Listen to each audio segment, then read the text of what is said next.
人民幣大反攻，今天要來看到的是它有可能超車歐元，登頂全球第2哦。尤其現在本幣的結算在全球多國開花，伊朗戰爭反而成為美元霸權的催命符。今天就這些議題會一起來做關心。好，我們來看到全球金融市場是不是開始出現一些比較驚人的轉變了？這一次挑戰的對象是美元哦，那麼另外一邊則是人民幣。我們今天要看到它在全球多國在加速的突圍當中。最新的消息是要來看到這一場簽約活動是來自於中國大陸的人民銀行、香港金融管理局跟印尼的銀行方面簽署了一個備忘錄，要建立的是印尼盾跟離岸人民幣的貨幣交易框架。好，什麼意思？簡單來說呢，就是說接下來不用透過美元，直接就是印尼盾。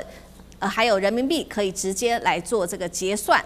直接使用本幣，就是印尼盾跟人民幣來做結算。那其實呢，現在透過人民幣結算已經不只是在東南亞國家，我們今天關心到的是印尼嘛。那麼其實，在包括了東北亞跟南亞，同樣也是有一樣的狀況。東北亞，我們今天要來看到的是朝鮮的部分了，因為呢，中國大陸跟朝鮮現在這個經貿關係恢復當中，所以呢，現在說他們也有意用人民幣來做結算。好，剛剛是東南亞，這邊是東北亞，最後來看到南亞，南亞則是在斯里蘭卡的部分了。斯里蘭卡它要解決它的能源的這個短缺，所以呢，它現在正在跟中國大陸跟俄羅斯談說，這個燃料啊，希望可以跟你們做採購。那麼也計劃呢，向俄羅斯來買原油。重點是呢，買原油的話，也是同樣，他們希望可以採用人民幣來做結算。好，剛剛看到東北亞、南亞跟這個東南亞，現在來看到包括了中東國家，同樣也是用人民幣來做結算。首先看到幾個這個中東的國家，伊朗今年初開始也是對中國的原油出口全面使用人民幣來結算。其他像是包括了伊拉克、沙烏地阿拉伯、阿聯部分的原油交易也開始都是採用人民幣來做結算了，等於是它在全球已經全面的開花。怎麼看這樣子的一個趨勢？對於美元霸權接下來會有多大的威脅？尤其是石油哦，這樣子的一個交易對於美元霸權的威脅有多大？李將軍怎麼看？除了你剛剛列的這些國家之外，還有一個很重要的國家，現在也跟中國用人民幣在交易。這個國家叫做加拿大，它這個卡尼原來是英國洋行的，他可以說是金融界的一個這種大佬了哈，長老級的人物。那他居然會讓他的加拿大跟中國也用人民幣本幣交換，而且金額高達2000億的這種美元，金額可謂不小哈。所以從這個趨勢裡面，連卡尼都這樣做，從這個趨勢我們就知道人民幣慢慢會走入國際很重要一個支付交換的一個貨幣是避免不了的。那第二個，我舉一個例子哈，當初本幣交換最明顯的一個例子就是俄烏開戰的時候，那時候美國為首的西方集團將俄羅斯踢出 SWIFT， 不讓他用美元來做支付交易。可是這時候有一個國家叫印度，想要買到便宜的油，所以他就印度跟俄羅斯2個就講好，這個印度說我用我的盧比去買你的原油，那我付的錢叫盧比哈。那俄羅斯拿了盧比之後，當然我拿你的盧比之後，我要跟你跟你印度買東西，我就用你的盧比去跟你買，就沒想到印度這個莫迪那小子居然說不收，我不收盧比，就那時候印度就俄羅斯就虧了。從這個例子你就知道，這個用本幣交換其實有它的一定的規矩在，就是說你付出去的貨幣是不是人家別的國家需要，我可以借你這個貨幣再去買別的東西。那現在很明顯的，這個中國由於它的這個人民幣慢慢獲得世界的肯定，以及它一定的信用之後哈，我覺得各國來講的話，當然避開美元用人民幣來交易，這種是未來很大的一個趨勢。好，那我們也要來看一下，就是現在有一個說法是來自於這個媒體特別說的，說人民幣目前是位居這個支付貨幣的第5，排在美元歐元等等的之後。那真的是這樣子嗎？我們要來看，因為呢，現在有一個說法，它可能就是排在第2而已，也就是在美元之後。來看一下目前為什麼大家想要去美元化。其實剛剛將軍也幫我們看到了說，這個美國可能會拿這個 SWIFT 當作是是一個他們的武器哦。所以大家也開始發現說，美國可以透過這種制裁啊，或者是凍結資產、斷切跟銀行的往來，對他們會造成風險。所以大家開始去美化，也讓人民幣國際化更加的擴大。那香港媒體說的，人民幣有機會超越歐元，成為全球第2大支付的貨幣。剛剛講了嘛，現在是第5個。原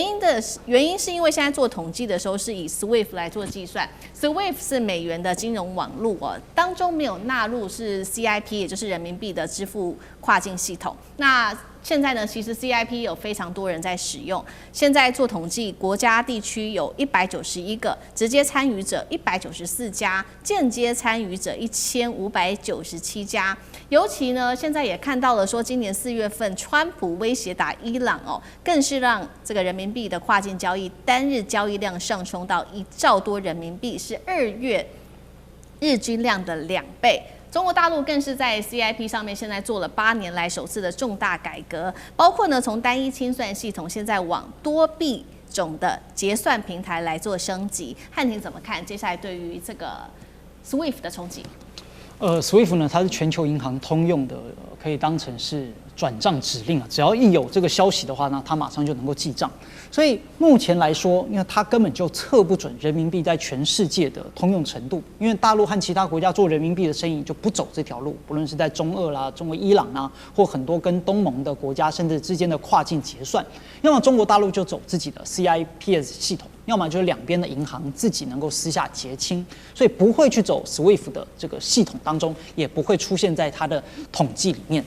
就好像呢，如果我們今天看到這麥當勞的點餐記錄啊，都給全社區排名，說這個隔壁的包子鋪生意只排第5，對吧？可是包子鋪一半就大家就自己跟老闆結賬了，根本不會出現在麥當勞裡面的點餐記錄裡面。所以實際上人民幣的國際使用量至少是比 SWIFT 它的顯示多出1倍，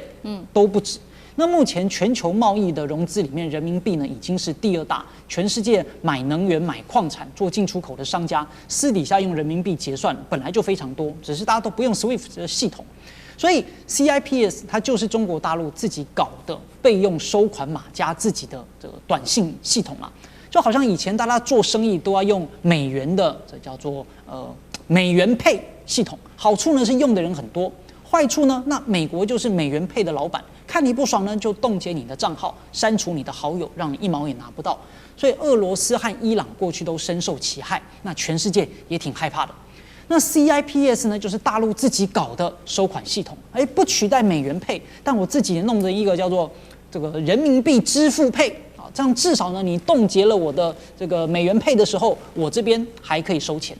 而現在呢，它是8年以來啊第一次改規則，其實改的就是一些比較簡單的事情。首先把申請用 CIPS 的這個門呢更放寬一點。以前國際的很多銀行想申請，手續很麻煩，現在流程簡化，而且把一些系統的功能補強啊，可以有一些小額的貸款啊，還可以搞更複雜的交易，比如說買債券啊、能源長期合同啦，哈。那在第3呢，還留了一個小方便，就是說以後呢還能夠轉一點別人的貨幣啊，不只是人民幣。好，所以那它能夠挑戰美國主導的支付系統嗎？啊，短期不可能啊，因為美元配呢還是幾十億人在用，沒人能夠一下推翻。但長期呢，它就是核心的破局起點。就這人民幣支付系統，它不是要跟美元搶老大，但是先幹掉一個美國掐全世界脖子的特權。就以前大家都覺得，你不管再不喜歡美國，你做生意都得走他的系統，他說封就封了。那現在 CIPS 起來了，就給大家一個備用的道路。就我沒有想跟美元鬧翻，但如果呢你要掐我脖子啊，你要什麼動我賬號，然後來威脅我，那我就不跟你做生意，我頂多走別的生意，我就換個通道做生意嘛。所以這才是在中東戰爭，然後一大堆國家被美國制裁之後，大家瘋狂擠向 CIPS 的原因，就是因為不是人民幣多完美，是大家不願意把雞蛋放在同一個籃子裡。对，尤其是這個川普上任之後，我們看到這個地緣政治的風險越來越多，所以大家開始也在想說，希望不要只使用 SWIFT 系統而已，能不能多一個選項，使用人民幣跨境交易 CIPS？ 同樣的問題，那張將軍又怎麼看？美國就是以美軍跟美元來稱霸世界，那這個狀況持續了60多年了，在這個現在這個跨境這個我們叫做這個幣別這個清算呢，到2025年呢，以美軍來做跨境清算呢，總共是占了47.5%，其他的不管歐元也好、英鎊也好、日幣也好、人民幣也好，你通通加起來，你這跨境清算你只占52%多，所以知道美元這比重是非常重的，它一个美元比重，但是美元我認為它會走向兩個，第一個它會被稀釋，它的美元的霸權會被稀釋，因為現在美國的國債那麼重，39兆，大家看美國的國債會越來越大，但任何一個美國總統下來都沒有辦法讓美國國債剎車，一直在膨脹當中，所以國債越來越重，美國這方面是不是過度的消費，造成欠全世界的錢，你還要再去拿美元做這個本幣結算的嗎？會稍微的開始動搖。第二個，美國每一年的貿易赤字也大，就1兆美貿易赤字，都是買很多東西，但是你就一直在買那麼多東西，你一直買都在欠，你到最後是不是到最後也會造成美國的我們叫做美元的這種強勢會一定走下坡。那在這個狀況之下，那這個其他的國家就會從另外一方面來做考慮了。那我認為兩個，第一個大家會想到說，美國會以這一個美元來做經濟制裁的經濟武器。